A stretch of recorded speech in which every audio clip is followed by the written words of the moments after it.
IAS संतोष वर्मा के ब्राह्मण बेटी बयान पर प्रदेश भर में विरोध जारी है। वहीं अब एससी, एसटी और ओबीसी संगठन संतोष वर्मा के समर्थन में उतर आए हैं।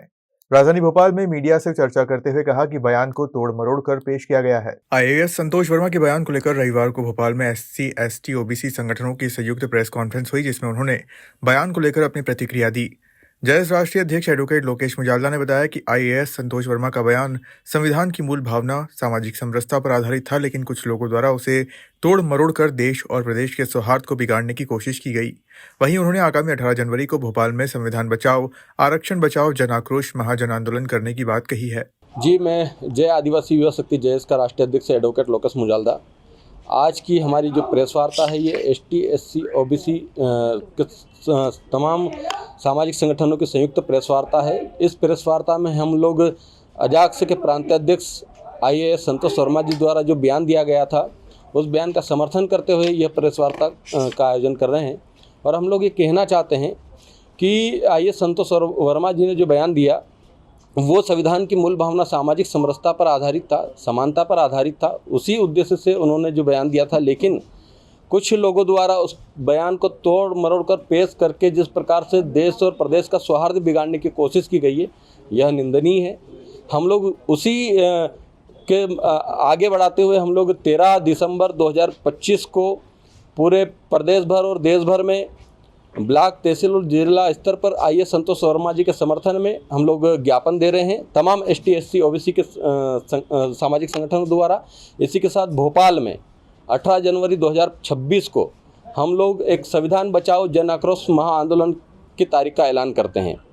हम लोग उस दिन एसटी, एससी, ओबीसी समाज के सामाजिक संगठन, चाहे अधिकारी कर्मचारी वर्ग के संगठन 5 लाख से ज़्यादा की संख्या में भोपाल पहुंचकर संविधान को बचाने के शपथ लेंगे और संविधान बचाओ जन आक्रोश महा आंदोलन करेंगे। जी देखिए, ब्राह्मण समाज द्वारा वही तर्क दिया जा रहा है कि उन्होंने अशब्द और अमर्यादित भाषा का प्रयोग किया। मैं ब्राह्मण समुदाय से पूछना चाहता हूं कि संतोष वर्मा जी ने किस शब्द का उपयोग किया। उन्होंने बेटी दान का शब्द का उपयोग किया, जो कन्यादान शब्द हमेशा से प्रचलित रहा है। उस शब्द को बार बार कहा जाता है और उसी शब्द के साथ वैवाहिक संबंध का रिश्ता जुड़ता है, तो इसमें कोई गलत बात नहीं थी। लेकिन ब्राह्मण समुदाय के कुछ लोग जो हैं, अनिल मिश्रा जैसे लोग जो बाबा साहब को लगातार गाली देते हैं, बाबा साहब का लगातार विरोध करते हैं, संविधान निर्माता को बदलने की कोशिश कर रहे हैं, ऐसे लोग देश और समाज में सामाजिक सौहार्द बिगाड़ रहे हैं, ये जातिवाद को और ज़्यादा बढ़ावा दे रहे हैं। ऐसे लोगों पर नियंत्रण की जरूरत है, ऐसे लोगों पर सरकार नियंत्रण करे, ऐसे लोगों को जेल भेजे। यहाँ के पूर्व गृह मंत्री जो है नरोत्तम मिश्रा जी कहते हैं कि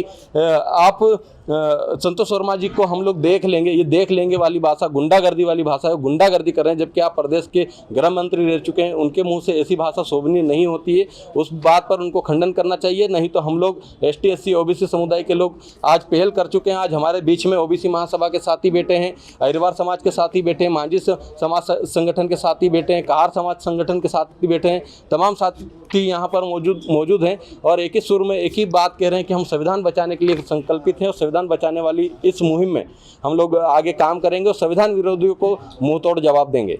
पंथ समुदाय के लोग रहते हैं, हम सभी धर्मों का हमको सम्मान करना चाहिए, सभी एक दूसरे से मिलजुल कर रहना चाहिए। लेकिन जिस प्रकार से एक धार्मिक राष्ट्र बनाने की जो कवायद हो रही है, यह बहुत ही दुखद है। ये भारत देश सभी धर्मों से बना हुआ देश है, इसमें सभी धर्मों का सम्मान होना चाहिए। लेकिन हिंदू धर्म के नाम पे, राष्ट्रवाद के नाम पे लोगों को भड़काया जा रहा है, सामाजिक सौहार्द बिगाड़ा जा रहा है। तो ऐसे बाबा लोग जो हिंदू राष्ट्र की यात्रा निकाल कर देश में विभाजन की स्थिति पैदा कर रहे हैं, ऐसी बाबाओं की कथाओं पर रोक लगनी चाहिए, ऐसी बाबाओं की यात्राओं पर रोक लगनी चाहिए, ताकि भविष्य में हम लोग एक दूसरे के दुश्मन न बने, एक दूसरे के साथ प्यार मोहब्बत से हम लोग इस देश में रहें। तो क्या हिंदू राष्ट्र बनने के बाद क्या लोग एक दूसरे के दुश्मन हो जाएंगे? जी देखिए, हिंदू राष्ट्र बनने के बाद एक दूसरे के दुश्मन अगर नहीं होते तो आप संतोष वर्मा जी का विरोध नहीं करते। संतोष वर्मा जी ने, एक हिंदू ने दूसरे हिंदू पिता से उनकी बेटी का अपने बेटे के लिए हाथ मांगा, तो उसमें गलत तो बात नहीं थी। आपने उसी समय पर बता दिया कि हम हिंदू नहीं हैं, ये कह दिया कि आप दलित हैं, आप आदिवासी हैं, आप हिंदू नहीं हो सकते। हम ही लोग एक वर्ग विशेष है जो कह रहा है कि हम श्रेष्ठ हैं और हम ही हिंदू हैं। यानी कि वो हिंदू राष्ट्र बनाने की यात्रा नहीं कर रहे थे, वो हिंदू राष्ट्र बनाने की बात नहीं कर रहे थे, वो ब्राह्मण राष्ट्र, ब्राह्मणवाद को हावी करने की बात कर रहे थे। इस बात को देश और दुनिया समझ चुकी है। इसीलिए आप देखिए कि संतोष वर्मा जी के समर्थन में देश और दुनिया के और प्रदेश के बड़े बड़े बुद्धिजीवी लोग साथ में आ रहे हैं। यहाँ तक कि ब्राह्मण समुदाय के जो शिक्षित और लोग हैं, जो बुद्धिजीवी वर्ग है, वो भी संतोष वर्मा जी के बयान का समर्थन कर रहा, कह रहा है कि हाँ, संतोष वर्मा जी ने जो बात की उसको आगे बढ़ाने की जरूरत है। भोपाल से उमेश यादव की रिपोर्ट।